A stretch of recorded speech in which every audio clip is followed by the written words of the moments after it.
The following is an audio version of my recent blog, 911 at the Gaylord Texan. Did it work? I'm Mark Fletcher, I'm Vice President of Public Safety Solutions at 911 Inform. NENA, the National Emergency Number Association, held its 2023 annual conference just outside of Dallas in Grapevine, Texas, at the Gaylord Texan Resort, a beautiful and expansive Marriott conference and resort property just outside of Dallas. Now, I was there for a total of 9 days between the conference and NENA board meetings, and ended up a bit tired with daily temperatures topping 100 degrees and the long 14-hour days. Plus, I'm horrible at keeping myself hydrated. Waking up early on my 5th day is when it hit me. I woke up early, nauseous and very lightheaded, so I opted to skip breakfast and stay in bed to rest. Even taking a shower wasn't making me feel any better, and in many ways, I felt worse. It was very similar to the AFib attacks that I was having last summer, and checking my pulse on my Apple Watch showed that I was in normal sinus rhythm, but I had a very high pulse of 112, where my normal rhythm was usually 78 to 80.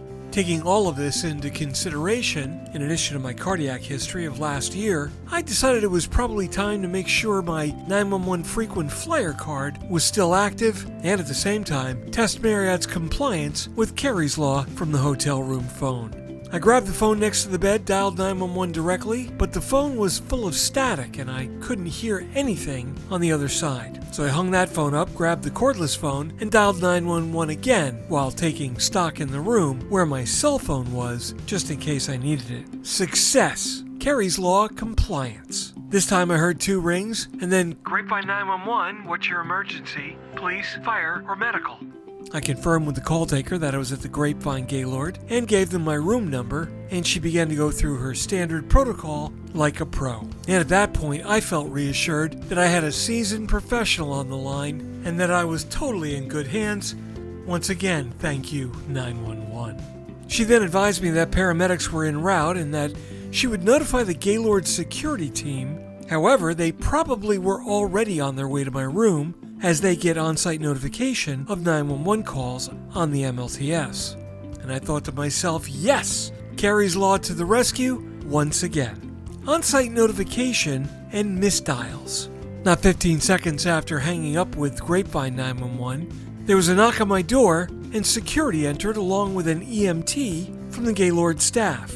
They advised me they were responding to a 911 hang-up call, which I immediately realized was from the first call I had placed where I couldn't hear. What a great example of how critical on-site notification can provide detailed 911 information even when the call doesn't go through.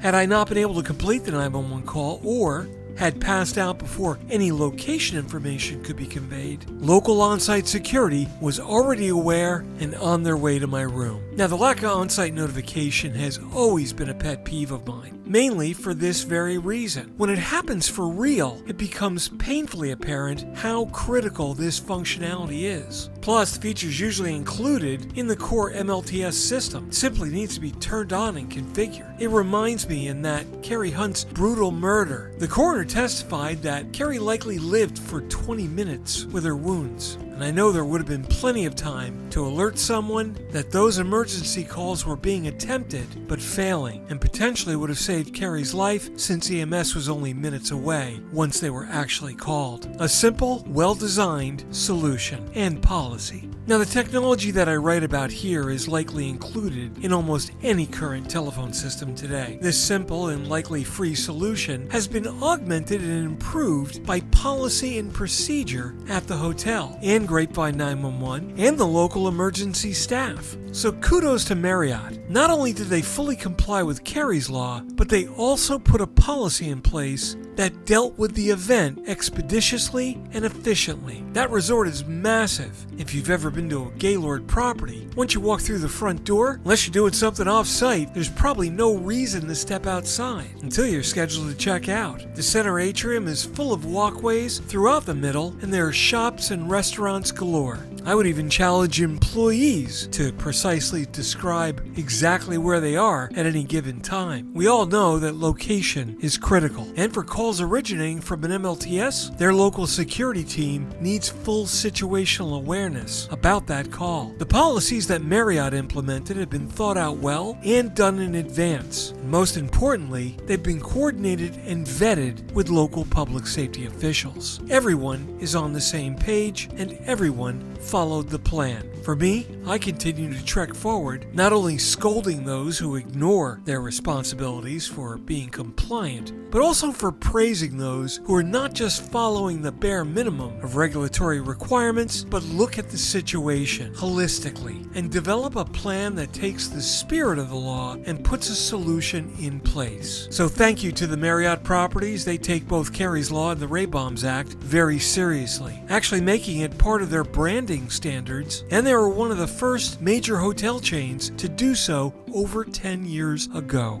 Now, while nothing can be done to bring back Kari Hunt, the ongoing awareness mission of Kari's dad, Hank Hunt, and the Kari Hunt Foundation, located on the web at karihuntfoundation.org, continues to raise awareness and educate the general public to ensure the tragic events of December 1st, 2013 never happen again. And a final thank you goes to NENA. As part of their facility event planning, they require that the venue is Kari's Law and BAUM'S Act compliant for the safety of their team and members.